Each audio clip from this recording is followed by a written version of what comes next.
Good afternoon, Toastmasters. Yeah, it's not really how you spell my name, but a lot of people don't get it right on the first time.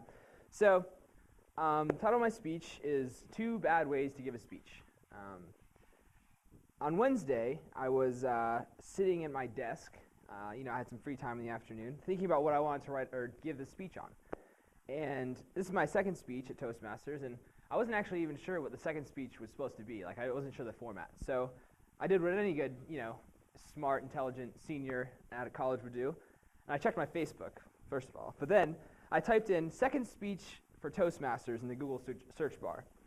And I'm feeling lucky because I figured, it would guide me correctly.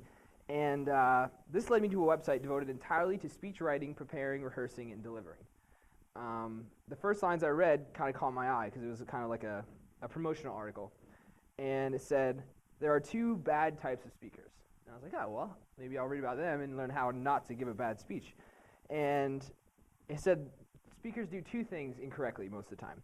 Speakers either bury the audience in an avalanche of data without producing a significance, not tying that data to the audience, or speakers discuss theories, ideas, and really comprehensive theories on the really high up scale, but they don't provide real-world practicalities. So what I want to talk about today is how to give a decent speech. Not like a great speech, not one that you'll remember for a super long time, but just a decent, basic speech. It's kind of funny, isn't it? I've attended these meetings regularly for the past couple of years, and I haven't really heard a speech topic about this. In order to do this, I want to talk about the ladder of abstraction. Who here has ever heard of the ladder of abstraction before? Abstraction. Anybody? Okay, I hadn't either. In order to do this, I want to kind of draw on the board here, if I can, find some space. So up here, we're going to have, well, that's probably a bad place to put it. For this ladder of abstraction, we're going to have, this is going to represent a cloud. Here's the ladder, and here's the earth. There.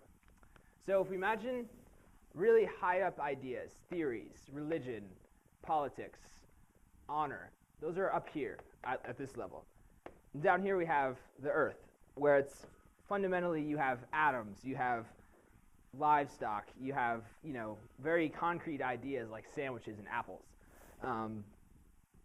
So to kind of more delve in depth with this ladder of abstraction, I want to think about a cow. So a cow would be down here, right? She'd be at the lowest level.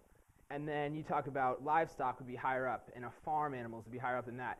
And, wealth. And all of a sudden you get way up in the level of abstraction, and you no longer are focused in on this lower level right down here. You have really broad and then really specific.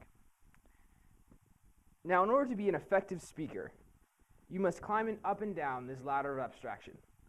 And I was like, that's one of the things I read, and I was like, man, that's really interesting. How do you climb up and down this ladder of abstraction? How do you start in with a really broad topic, narrow it into something, and bring it back out?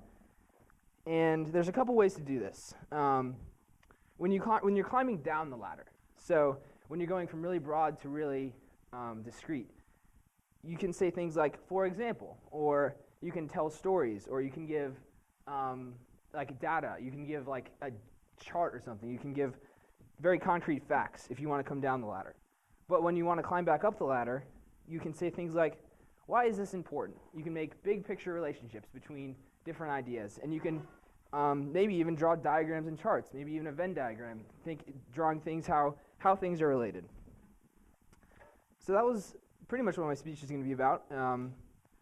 Thank you for your time, and I hope this gives you guys maybe a little better understanding of what a good speech is. Maybe it helps you guys in the future. So thank you for your time.